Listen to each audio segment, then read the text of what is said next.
Aleluya. Y esa es la expectativa de estar cada día en la casa del Señor, de recibir una porción especial del Espíritu de Dios. Y no queremos irnos sin una porción de su Espíritu. Y precisamente eso es lo que nos mueve cada día para poder buscar su presencia. Sea bienvenido cada uno de ustedes a la casa del Señor, a los amigos, a los hermanos que estamos esta noche. Bienvenidos las personas que nos siguen a través de esta transmisión.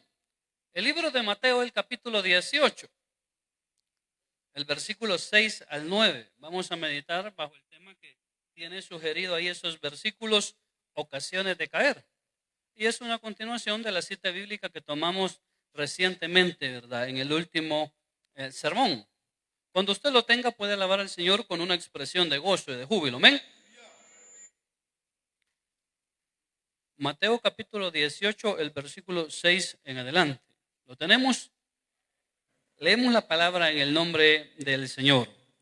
Y cualquiera que haga tropezar a alguno de estos pequeños que creen en mí, mejor le fuera que se colgase al cuello una piedra de molino de asno y que se le hundiese en lo profundo del mar. Ay del mundo por los tropiezos, porque es necesario que vengan tropiezos, pero ay de aquel hombre por quien viene el tropiezo. Por tanto, si tu mano o pie te es ocasión de caer, córtalo y échalo de ti. Mejor te es entrar en la vida cojo o manco que teniendo dos manos o dos pies ser echado en el fuego eterno. Y si tu ojo te es ocasión de caer, sácalo y échalo de ti. Mejor te es entrar con un solo ojo en la vida que teniendo dos ojos ser echado en el infierno de fuego. Que el Señor nos bendiga abundantemente en su palabra. Ocasiones de caer.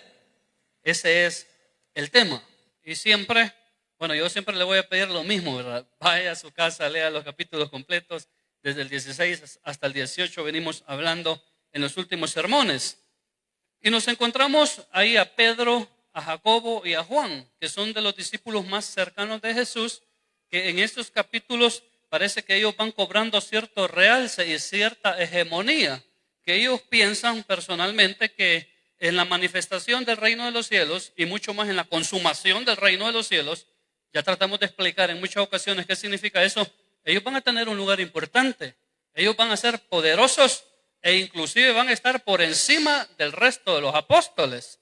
Y por eso es que cuando entrando a Capernaum, ellos han venido discutiendo quién va a ser el mayor. Cuando el maestro no esté, ¿quién va a quedar a cargo del movimiento de Jesús? ¿Quién va a tener más poder entre nosotros? Yo les decía, Jesús le dijo algo interesante a Pedro: a ti te voy a dar las llaves y todo lo que ates será atado y lo que desates será desatado. Y todo esto estaba en la mente de los discípulos y por eso se atrevieron a preguntarle: Señor, ¿y en el reino quién de nosotros va a ser el más grande? También yo les decía que Jesús no estaba pensando ya en exaltación, sino que primero estaba pensando en humillación, en todo el proceso que él tenía que atravesar, morir y resucitar al tercer día. A lo que Jesús entonces responde llamando a un niño y expresando lo siguiente: 3 puntos que vimos en el sermón pasado. La necesidad de ser como niños o de llegar a ser como niños, no en el sentido de hacerse pequeño de nuevo, sino en el sentido de ser humildes, en el sentido de volver a recuperar la esencia que se ha perdido. Y así son los niños, dijimos. Luego Jesús dijo, es necesario, si uno quiere ser grande en el reino de los cielos, hay que humillarse. Y la humillación tiene que ver con la disposición o la predisposición al servicio. Jesús les dijo en alguna ocasión a sus discípulos: el que quiera ser más grande de todos ustedes va a ser el que más va a servir y va a ser el último de todos. Y eso va a demostrar que ustedes tienen grandeza. Y él mismo dijo, yo no he venido para ser servido, sino para servir y para dar mi vida en rescate por la humanidad. Y al final termina diciendo, es necesario que reciban a uno de estos pequeños en mi nombre, porque si lo reciben en mi nombre, ya me recibieron a mí y ya recibieron al que me envió. Jesús utiliza entonces esta palabra, niños o pequeños, como un recurso para referirse a los pobres, a los enfermos, a los endemoniados, a los débiles, los indefensos, los pecadores. Están ahí en ese grupo los borrachos, las prostitutas, los publicanos y muchas otras personas más. En fin, todas esas personas a los cuales los fariseos les habían cerrado el reino de los cielos. Qué tremendo. Jesús dijo en Mateo 23:13, y más adelante vamos a ver los ayes. Él dijo: mas ay de vosotros, escribas y fariseos hipócritas, porque les cerráis el reino de los cielos a los hombres, pues ni entráis vosotros, ni dejáis entrar a los que están entrando. Entonces todas estas personas, estos pequeños a los que Jesús se refiere, eran personas sedientas de la palabra de Dios, eran personas con un deseo genuino de acercarse a Dios, eran personas que querían cambiar su vida, que querían encontrar paz, consuelo en Dios, en su palabra, y no lo podían hacer hasta que vino Jesús y se acercó a ellos. Y por eso él dice: el reino de los cielos se ha acercado. Había una necesidad genuina de acercarse a Dios, una necesidad de ser restaurados, que sus corazones fueran sanados, que su cuerpo físicamente fuera sanado también. Una necesidad de ser instruidos, de ser enseñados por la palabra de Dios, que hasta ese momento todas esas oportunidades se le habían negado. Pero por eso él viene hablando desde el versículo 1 de los pequeños, de la importancia que tienen los pequeños en el reino de los cielos. Y se refiere a todas estas personas que con un corazón sincero se acercan a él. Y él ya les dice a los discípulos: es necesario que ustedes sean sencillos como esos niños. Es necesario que ustedes sean humildes, y aunque ya crean que son grandes, que tienen experiencia, que tienen conocimiento, que tienen sabiduría, que pongan todo eso al servicio del Señor. Y luego que no se olviden que estos pequeños pues son importantes para mí, y que los atiendan. Y eso va a demostrar que ustedes son grandes en el reino de los cielos. Y entonces él continúa diciendo ya los versículos que hemos leído en el versículo 6. Vamos a tomar la primera parte del versículo. Y cualquiera que haga tropezar, ese tropezar debemos de entenderlo como poner trampa, engañar, hacer caer por medio de sus enseñanzas o por medio de su mal ejemplo a uno de estos pequeños que creen en mí. Qué tremendo. Y cualquiera, dice, ahí está abierto, y cualquiera que ponga tropiezo a través de sus enseñanzas, a través de su mal ejemplo, a través de las cosas que les hacen a uno de estos pequeños que creen en mí. A estas alturas, aunque vamos como a 1000 por hora hablando, está claro que los pequeños a los que Jesús se refiere gozan de la protección del Maestro. Y eso es algún detalle al cual nosotros debemos de prestarle mucha atención. Los pequeños, esos indefensos, esas personas que no eran importantes para la época, que para Jesús sí lo son sus protegidos. Son las personas que Él defiende, y Él está diciendo: tengan cuidado con todos aquellos que hacen tropezar a uno de esos pequeños que se acercan a mí con el deseo de aprender, con el deseo de cambiar. Ese servir de tropiezo debemos de pensar entonces que va a traer problemas a la vida de quien actúe como a manera de tropiezo para uno de los pequeños del Señor. Va a traer problemas a la vida de la persona que se convierte en un tropezadero para otros. Mire, y en cierta ocasión el pastor general dijo: mire, una cosa es que una persona esté peleando por otra y vengan otros y se metan y lo ayuden y lo auxilien. Inclusive otra cosa es que de repente Satanás esté luchando contigo y venga el Señor e intervenga y venga en tu auxilio. Qué bonito. Pero cosa tremenda es que el Señor te haya tomado. Porque ¿quién se va a meter contra el Señor? ¿Quién va a meter las manos por ti? ¿Quién va a decir: Señor, déjalo? Y el Señor está diciendo: yo protejo a los pequeños. A todos aquellos que creen en mí, tengan cuidado porque ellos están bajo mi protección. Pensaba, por todo lo que se viene diciendo en los versículos, que el conocimiento es poder. No sé si está de acuerdo conmigo. El conocimiento es poder. Aunque atravesamos una época en la que el mal uso de las tecnologías fomenta entre nosotros ignorancia y fomenta desinformación, más que conocimiento y educación. Y es algo a lo que nosotros debemos de poner mucho cuidado. Pero partamos del hecho de que estamos hablando que en este caminar con Dios, las personas que se aplican en el camino del Señor van acumulando experiencia, conocimiento que se traduce en sabiduría. Amén. Los que ya tenemos días de estar en el camino del Señor, mire, ya no somos los mismos. Ya no somos tan principiantes en la palabra de Dios. Otros algo mañosos nos hemos vuelto mañitos, pero ya no somos los mismos. Hemos cambiado para bien y lamentablemente algunos otros también para mal. Pero pensaba, ¿qué se hace entonces con ese conocimiento? ¿Qué se hace entonces con esa experiencia? Porque hablamos en el segundo elemento que Jesús menciona en los primeros versículos de la humillación, de la disposición al servicio, de que toda la capacidad, todos los recursos que Dios ha puesto en nuestras manos espirituales, físicos, materiales, lo que sea, que lo pongamos en servicio de otros, de los demás, en favor de la obra del Señor. Y entonces pensaba yo, ¿y qué hacemos con todas esas cosas? ¿Cómo lo estamos utilizando? ¿Qué uso le estamos dando a todo lo que Dios ha puesto en nuestras manos? Y hay 3 usos básicos que nosotros podemos estar haciendo y donde podemos aplicarlo. 3 áreas básicas que ya han sido mencionadas en otras enseñanzas. Y esta es en el área del servicio, en la santificación y en la mayordomía. En el área del servicio, los que ya sienten que son grandes, que tienen cierta experiencia, ¿cuál es tu actitud para con los pequeños? ¿Cuál es tu actitud con los que quieren venir? Hermano, venga, aprendamos. Hermano, es bueno que busque la palabra del Señor. Hermano, es bueno que ahondemos en la palabra del Señor. O como allá vemos uno que decían nuestros padres, ¿verdad? Cuando uno ya lo habían castigado, hay niños que ya no lloran aunque les peguen, porque le han pegado tanto que ya son cuerudos, que ya están curtidos. Entonces, ¿cuál es nuestra actitud con lo que ya tenemos, con la experiencia que hemos acumulado?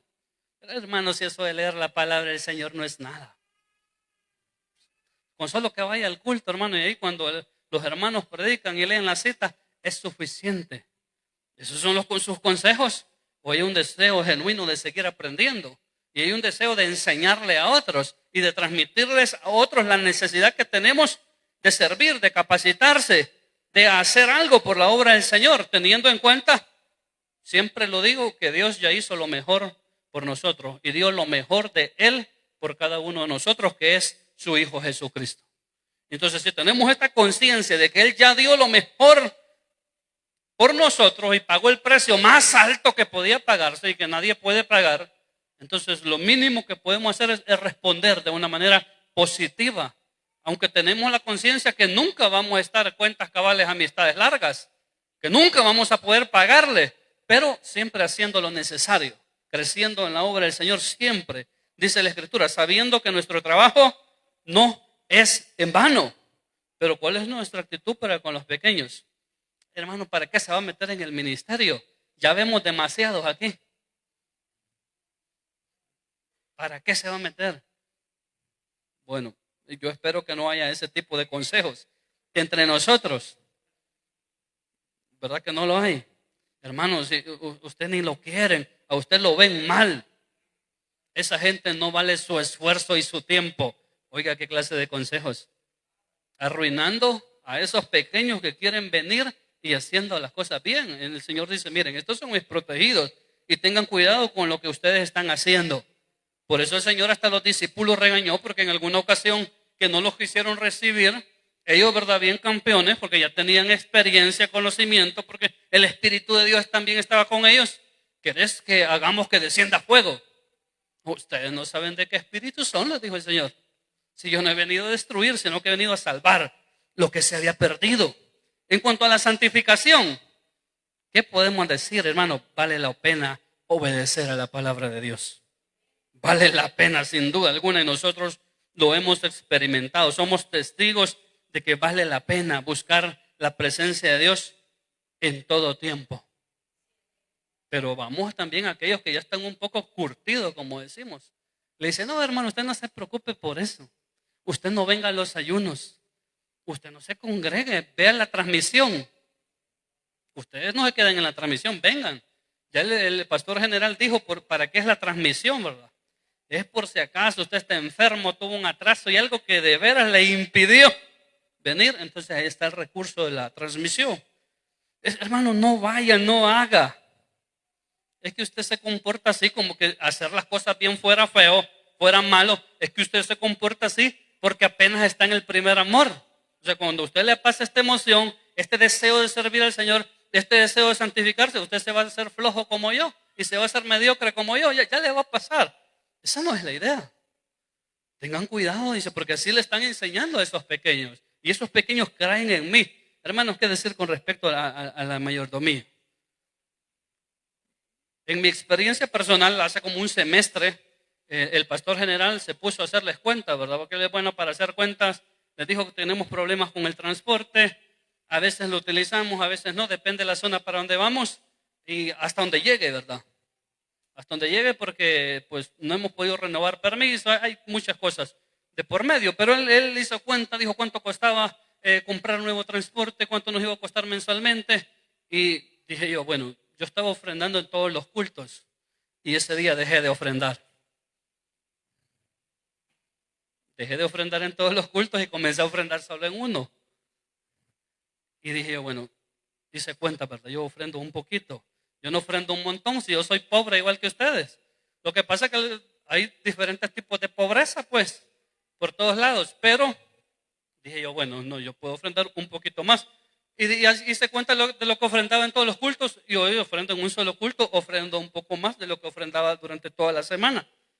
Pero después hice cuentas y dije yo, bueno, no tengo todo lo que quiero, pero tengo lo que el Señor me ha dado y ha querido en su misericordia. Puedo ofrendar un poquito más y comencé a ofrendar el doble de lo que comencé a ofrendar a la semana.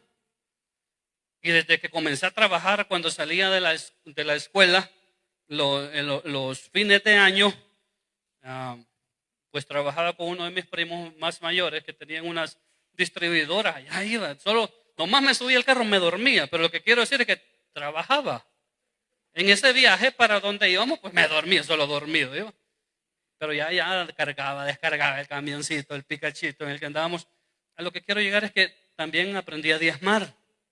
Son cosas básicas y esenciales que son parte de las cosas que se enseñan en la doctrina para bautizos. Por eso es tan importante que las personas que vienen reciban toda esa instrucción. No lo estoy diciendo específicamente por los diezmos y las ofrendas, sino por toda la instrucción, por toda la base que hay ahí de la Biblia, la santificación, la justificación y todos los temas que son importantes, que son la base. Por eso a mí me preocupa, porque algunas personas que ya vinieron de otro lugar tienen grandes vacíos y no se identifican con algunas cosas que son básicas. Y por tanto los consejos que dan, hermano, ¿usted para qué va a ofrendar si aquí no se necesita? ¿Usted para qué va a llevar? ¿Para qué va a hacer si aquí no lo necesitamos? Y esas son las clases de consejos que muchas veces andamos dando. Pienso que también muchas veces la avaricia y la mezquindad que ahora vivimos no nos permite reconocer que Dios ya nos bendijo, que Dios ya nos dio algo, que Dios ya puso en nuestras manos y hay mucha dureza en nuestro corazón para hacer todo lo que sea necesario hacer dentro de la obra del Señor. Entonces el castigo de las personas que actúan de una manera negativa con todo lo que Dios les ha dado en cuanto a conocimiento, sabiduría, en cuanto a recursos, el castigo. Aquí también es sinónimo de condenación y que es un castigo duro. Mejor le fuera, dice, que se le colgase al cuello una piedra de molino de asno y se le hundiese en lo profundo del mar. Y usted vaya y usted investiga, habían diferentes tipos de piedras de molino, pero a la que se hace referencia, una piedra de molino de asno pesaba 3.300 libras. Eso es bastante. Algunos de ustedes levantan 100, 200, 300 libras.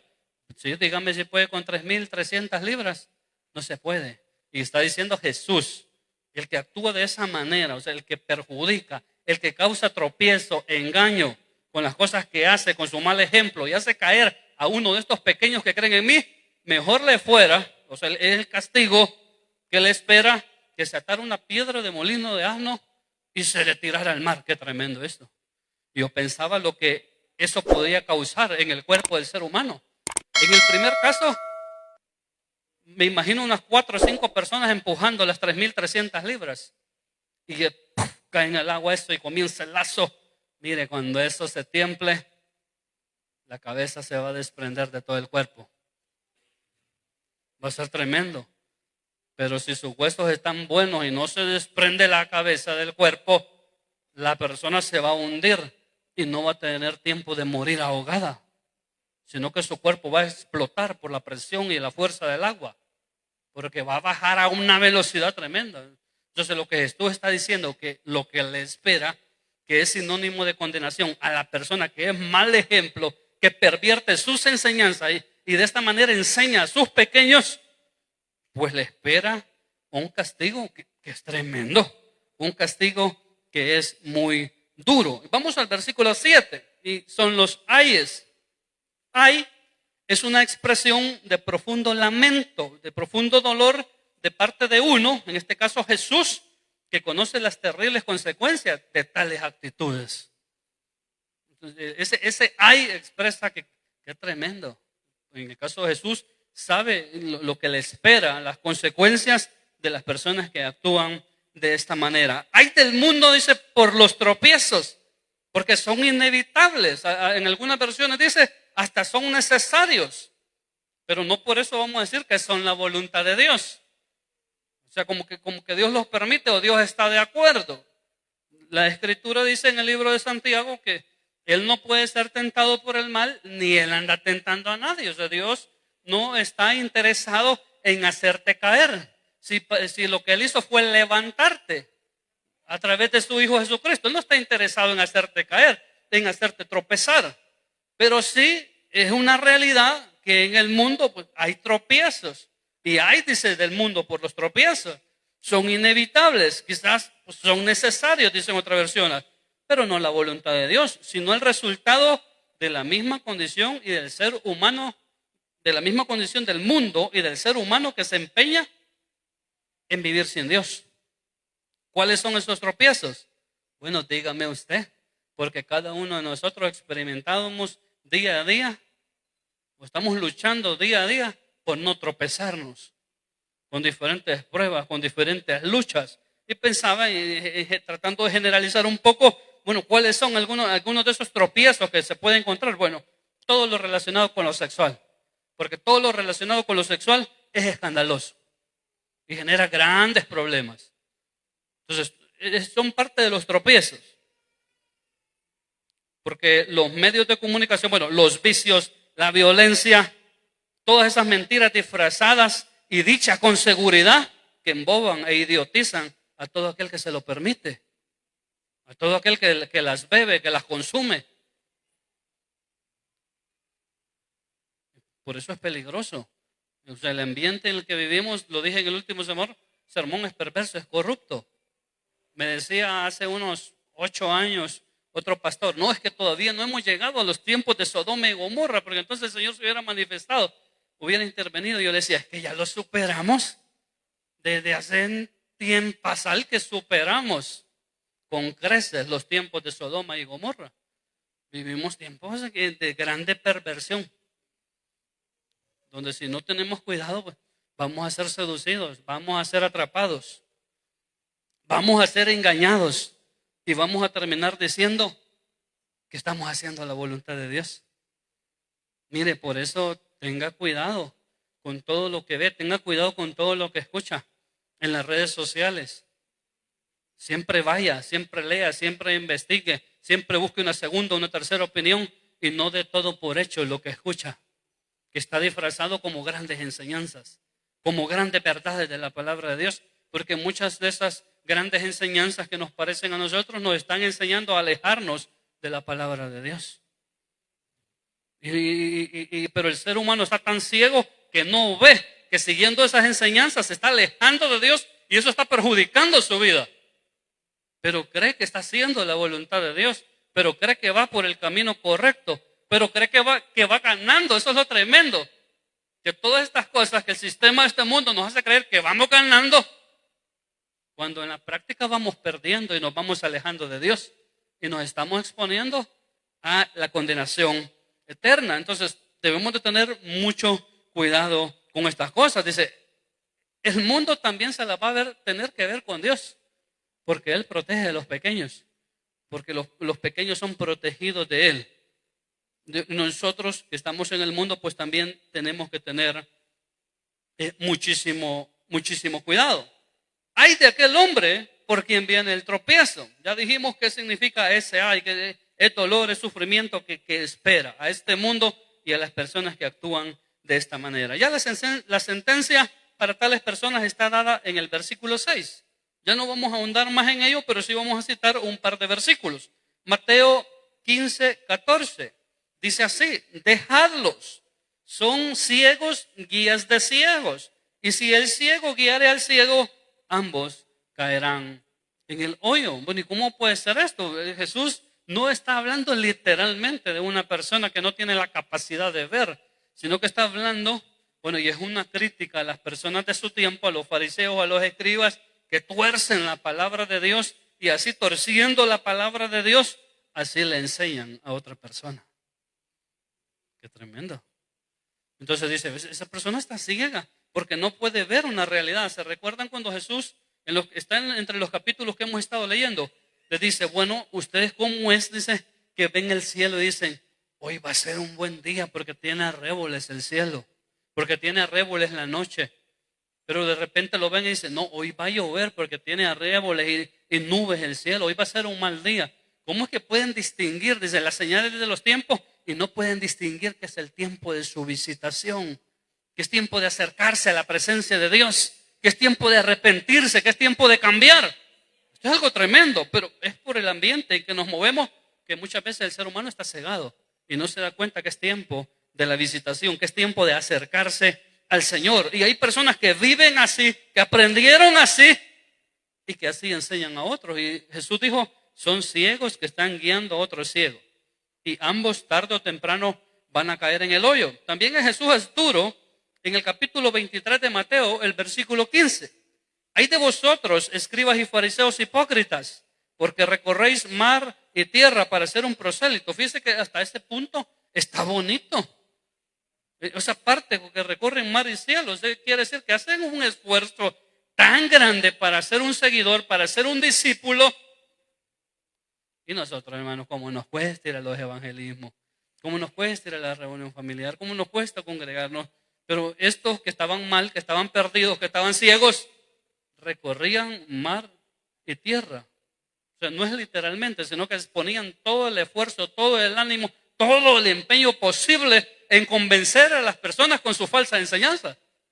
Y después de que lo han hecho, dice, le hacen 2 veces más hijo del infierno que vosotros. ¿Por qué? Porque le enseñan mal y la persona aprende mal. El castigo será duro, pues muchos de estos pequeños, y esto es lo tremendo, por eso al final estas personas se las van a ver con Dios. Esas cosas las va a arreglar Dios, porque lamentablemente muchas personas, muchos de esos pequeños caen en manos de estos pseudo maestros, pseudo siervos de Dios, pseudo profetas a todos los niveles, con cuyas enseñanzas lo único que hacen es que llevan a las personas a la condenación. Vamos finalizando el versículo 8 y el 9. Después de todo lo dicho, Jesús dice, por tanto, o sea, de tal manera, después de todo lo que les he dicho, si tu mano, si tu pie, si tu ojo te son ocasión de caer, córtalos, sácalos de ti. Mejor te es entrar en la vida sin uno de tus miembros que completo seas echado en el infierno de fuego. Y en la historia de la Biblia, en la historia del cristianismo, uno se encuentra que en algunos lapsos de esa historia, algunas personas hicieron interpretaciones literales de estos versículos y se mutilaron algunas partes del cuerpo. Hermanos, ahora yo pensaba, si nosotros hacemos una interpretación literal de estos versículos, hermanos, se no nos van a alcanzar las manos, los pies, los ojos.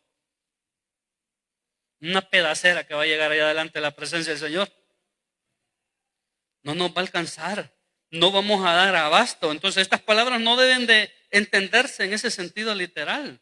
No nos van a alcanzar las manos, los pies, los ojos. Más bien se refiere a uno de los pequeños de los que él está hablando, que teniendo el conocimiento de la palabra de Dios, por todo el contexto inmediato que ya venimos viendo, toma la firme decisión de luchar cada día para entrar en el reino de los cielos. Toma la firme decisión, está convencido, cree que vale la pena y se esfuerza y se sacrifica. ¿Usted piensa que es fácil para las personas que ahora tienen un negocio, una carrera, una profesión? ¿Usted cree que solo se les ocurrió? Vamos a poner este negocio y ya lo sabían. No, tuvieron que ir a aprender a sacrificarse. Gente que los trató mal, gente que no les quería enseñar, gente que los estafó, gente que los engañó. Pero se sacrificaron porque creyeron que valía la pena y ahora están cosechando el fruto y los resultados de ese esfuerzo y de ese sacrificio. Igual los que fueron a aprender un oficio, una carrera técnica, una profesión, no fue fácil. Tuvieron que aguantar hambre, los asaltaron en más de una ocasión, los amenazaron de muerte, los bajaron del bus. Por la misericordia están aquí. Pero eso no los detuvo. Y entonces, ¿por qué no vamos a detener nosotros en el Evangelio si de nuestra parte está el Señor? ¿Por qué nos vamos a detener entonces? Entonces, cuando uno de estos pequeños entiende lo que ha recibido, el valor de lo que ha recibido, se esfuerza, lucha cada día para poder entrar en el reino de los cielos. Dicho de otra manera, 1 Corintios capítulo 9, el versículo 25 al 27, dice el apóstol Pablo: todo aquel que lucha de todo se abstiene. Hablando de los atletas, nosotros entendemos de qué eso se trata. Ellos a la verdad para recibir una corona corruptible, pero se abstienen de tantas cosas, se guardan, se preparan, adquieren fuerza, adquieren resistencia para obtener ese resultado. Pero nosotros, dice, no estamos luchando por un trofeito, por una medallita, sino que estamos corriendo esta carrera para ganar la vida eterna. Amén. Pero nosotros, dice, no luchamos por una medallita que le salga al final con el tercer lugar. No, nosotros, dice, luchamos por una corona incorruptible. Así que yo de esta manera corro, dice, no como a la aventura. De esta manera peleo, no como quien golpea el aire, sino que golpeo mi cuerpo y lo pongo en servidumbre. No sea que habiendo sido heraldo para otros, yo mismo venga a ser descalificado. Yo, está diciendo Pablo, yo me esfuerzo, me sacrifico. A veces me quiero dar por vencido, pero no me doy por vencido. Eso es lo que está diciendo. De repente me siento bien, gloria a Dios. De repente me siento mal físicamente, pero no me detengo. De repente me va bien, gracias a Dios, pero también a veces me va mal, pero tampoco me detengo. Eso es lo que está diciendo Pablo. Porque estoy en la firme decisión, en la determinación de alcanzar aquello para lo que fui llamado, de alcanzar aquello en lo que he creído. Entonces, ¿qué son las cosas que hay que cortar? Ese ojo, esa mano, ese pie. Bueno, son ciertas amistades nocivas, ¿verdad? Que de repente tenemos nosotros. Que son una influencia negativa, mala para algunos de nosotros. Que cuando usted sienta ya se echó un trago, ya le sirvieron un traguito, ya se lo echó. Que cuando usted siente ya su vocabulario es igual al de sus amigos. Y cuando siente pues ya se fumó un par de cigarritos. Y el problema es que se le está haciendo costumbre. Antes iba una vez al mes, no, hoy todos los fines de semana lo frecuenta. Entonces usted de verdad quiere alcanzar el reino de los cielos, hermanos, tiene que hacer algunos sacrificios. O sea, mire, el tesoro ya se lo dieron, que es la salvación, pero tiene que cuidarlo, tiene que hacer algunos sacrificios. Tiene que poner de su parte para poder alcanzar aquello que le han dado y que le han prometido. Entonces, habrá que cortar con ciertas amistades. Habrá que cerrar esas cuentas de algunas plataformas que usted tiene, que solo hombres y mujeres sexy le salen. A lo mejor tendrá que cerrarlo. Tendrá que dejar de frecuentar a las cariñosas y a los cariñosos. Si se quiere salvar, pues. Si se quiere salvar, si no, usted dele. Si el que sigue siendo malo, que sea malo todavía. El que sea impío, que sea impío todavía, dice la palabra del Señor. El que sea injusto, que sea injusto todavía. Pero al final, Dios va a hacer una diferencia. Al final no todos vamos a obtener el mismo resultado. Y yo no sé usted, pero yo estoy esperando un resultado bueno. Que al final de nuestros días, de nuestros tiempos, podamos escuchar esas palabras que digan: venid bendito de mi Padre. En lo poco me fuiste fiel y sobre lo mucho te pondré. Gloria a Dios. Entonces usted sabe qué es lo que tiene de frente, qué es lo que tiene que cortar, con qué tiene que cortar, qué es lo que tiene que sacrificar para ganar esta batalla, para poder terminar esta carrera. ¿Será necesario de repente un cambio de empleo? ¿Será de repente necesario un cambio de negocio? Pero todo esto vale la pena.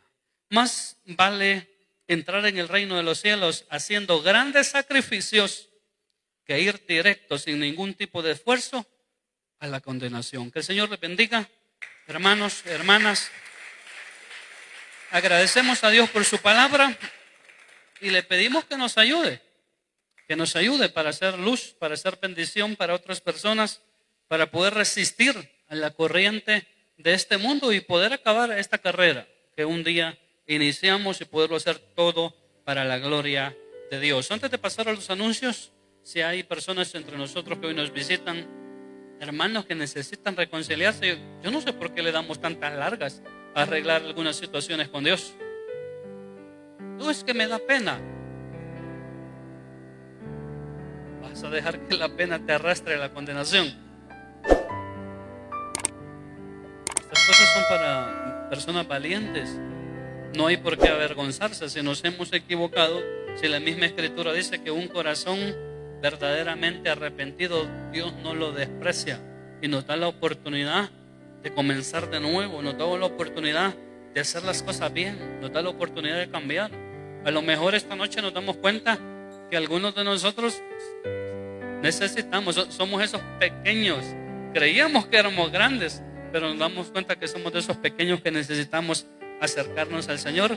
Este es el mejor momento en el que nosotros podemos hacerlo y podemos comenzar una nueva manera de relacionarnos con Dios. Si no lo hay, hermanos, le damos gracias al Señor una vez más por su palabra. Algunos recordatorios: le damos gracias al Señor por la decisión de esta dama que pasa al altar. Vamos a pedir a mi hermana Nena que la ministre, que haga esa oración con ella, que ella la guíe en esa oración.